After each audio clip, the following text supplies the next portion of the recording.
There's a whole new audience out there, and it's never been easier to sell. You don't have to go to college, or mail off transparencies to snooty galleries, or sleep with someone powerful. All you need now is a few ideas and a broadband connection. This is the first time the essentially bourgeoisie world of art has belonged to the people. We need to make it count.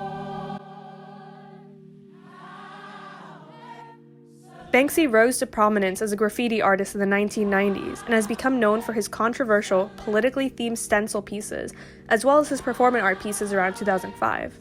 His most popular topics include political themes, satire critiquing war, capitalism, hypocrisy, and greed. His most popular subjects include rats, apes, policemen, members of the royal family, and children. Banksy is primarily a 2D artist, but he also dabbles in performance and installation artwork. His popularity has created what professionals are calling the Banksy effect, which is the rising prices of graffiti as artwork following his explosion in popularity.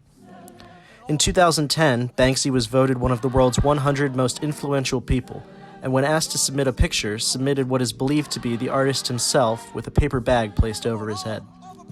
This concealing of his identity was originally to protect himself from prosecution and targeting, but he now maintains the secrecy as a means of creating mystery and intrigue, and therefore demand. While he may keep his identity a secret, Banksy is a strong advocate for direct connection between artists and their constituency. Because of this, his website offers free high-resolution images of his work for free download, and he strives to produce art all over the world to expand his audience. Kissing Coppers was originally painted in Brighton, England in 2004 on the side of the Prince Albert pub. This iconic image shows two male police officers in British uniforms kissing. There are many different ways people have been interpreting this text. One thought is that Banksy is sharing a pro-gay position using icons of authority. Others believe Banksy is trying to poke fun at the very officers who are trying to get rid of his work. My favorite thought is that Banksy is showing the human side of police officers and trying to show the bonds they share as partners and teammates. It is definitely a work of irony that challenges the viewers to connect with those you might not think you can. It has now been sold off and is currently in a private collection. Rage the Flower Thrower was originally painted in 2005 and is located on a garage wall in Bethlehem. In this work, Banksy has depicted a man who seems to be in the position to throw a Molotov cocktail, but instead of a weapon, he holds a bouquet of flowers. Banksy seems to be trying to share the message that we should advocate for peace instead of war, this being evident by the flowers, which are the only part of this text that is in color. This text was also placed in a very high conflict area, which even more so highlights his position of love, life, and peace. This is a hallmark example of Banksy trying to use art to make a positive change. The Mona Lisa mooning can be seen as one of Banksy's less serious work, but still entertaining nonetheless. Banksy seems to be poking fun at reality in art in a witty way. Another interpretation could be his dislike of classic art, although that theory has not been proven. Personally, I think that Banksy is trying to tell us to not take ourselves too seriously. He could also be trying to break the distinction between high art and low art. But Banksy, just like any other artist, also has a website. Here you can see that he has tabs that show his street art,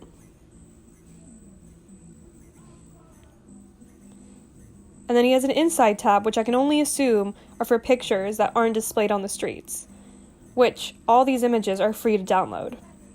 He also has a Q&A tab, which I think is pretty funny. I'm not sure if that's him sitting there, but he definitely is a little bit witty. Here's a product recall. Apparently there have been a string of fake Banksys all around, and it seems that they're being sold or he is trying to sell them on his website. One can't be too sure with him. He also has a link to his walled-off hotel. Here you can see rooms, facilities, questions, bookings, gift shops, everything. I give away thousands of paintings for free. I don't think it's possible to make art about world poverty and trouser all the cash. One of Banksy's most popular performance art pieces, a theme park of sorts called Dismaland, was constructed near a British seaside resort and opened to the public for a limited exhibition in 2015. Attractions included a police tactical vehicle partially submerged in sludge and waste, a crumbling rendition of the famous Disney castle, and an exhibit in which the story of Cinderella is depicted as a car crash with paparazzi photographing the carnage. All of this is tied together by apathetic employees operating the various rides and attractions. All of the various exhibits come together to form a post-apocalyptic imagining of a Disney-type park with tones of capitalistic exploitation, distraction and deception, and media oversaturation. Another one of Banksy's more famous performance art pieces was his self-destructing painting. The painting itself was a reprint of Banksy's famous Girl with Balloon, which originally appeared on a wall in East London. The framed rendition went to auction at Sotheby's, where it sold for $1.4 million. Immediately after the painting was sold, however, a hidden device within the picture frame shredded half of the print. On the surface, this seems like a commentary by Banksy on the impermanence of art, as well as a commentary on what he deems to be an irrational principle in owning art. Due to the publicity that the shredded painting received, however, its value actually increased. It still resides within a private collection. Banksy's Waldorf Hotel is one of his most successful projects to date. The hotel was constructed in Bethlehem near the 8-meter-high wall constructed around part of the city by the Israeli government to confine occupying Palestinians. Banksy is a known supporter of the Palestinian cause, and the hotel was originally constructed as a limited-time exhibit to bring awareness to the issues he perceived in the culture, much like his Dismaland exhibit. Banksy personally designed the decor of the hotel, its 9 rooms, and the museum located within the hotel that teaches guests about the Palestinian side of the story that they may not learn about from the Israeli government. He also contributed a great deal of the graffiti artwork that now adorns the previously bleak gray wall outside the hotel. What Banksy didn't expect is that his hotel would come to be the most popular tourist attraction in the region, even beating out the Church of the Nativity, which is said to be the birthplace of Jesus Christ. Because of the success of the hotel and the money and publicity it provides for the region in tourism, Banksy has decided to keep the hotel open until further notice. After learning more about Banksy, there are a couple of questions that come to mind when we think about his work. What does it mean to create without attaching that creation to a person? Does it make it about the art? Does it make it about the mystery? Does it make it about the message? Banksy seems to be trying to break the distinction between high art and low art.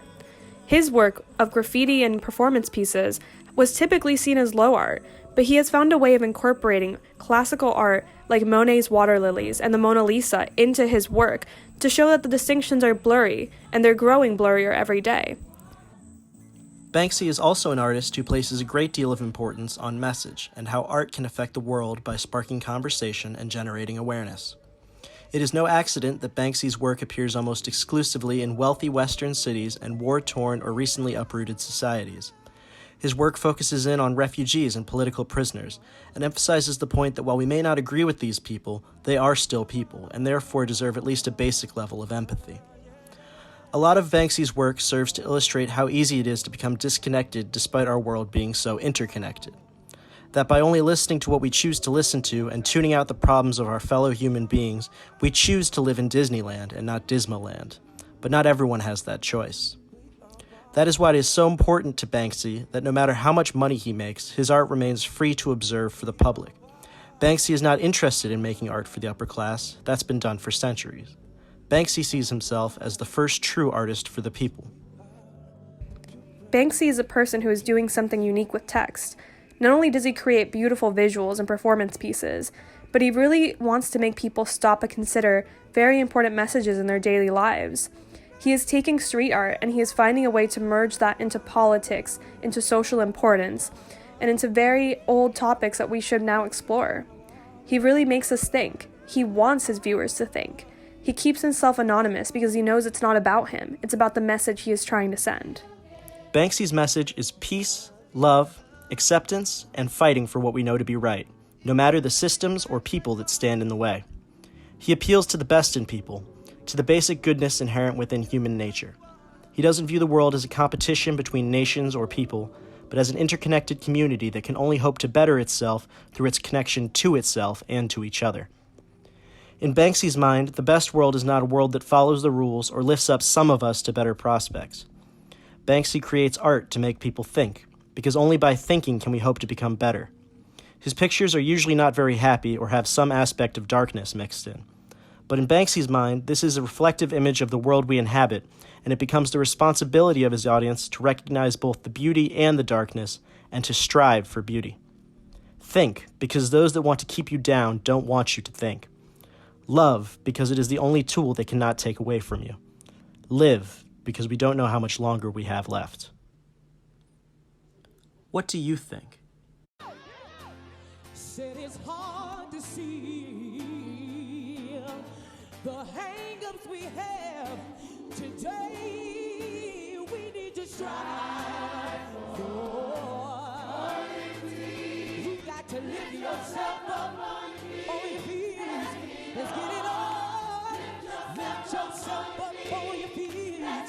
Let's get it on. Said it's hard to see, yeah. The hang-ups we have today, we need to strive for. So you got to lift yourself up on your feet.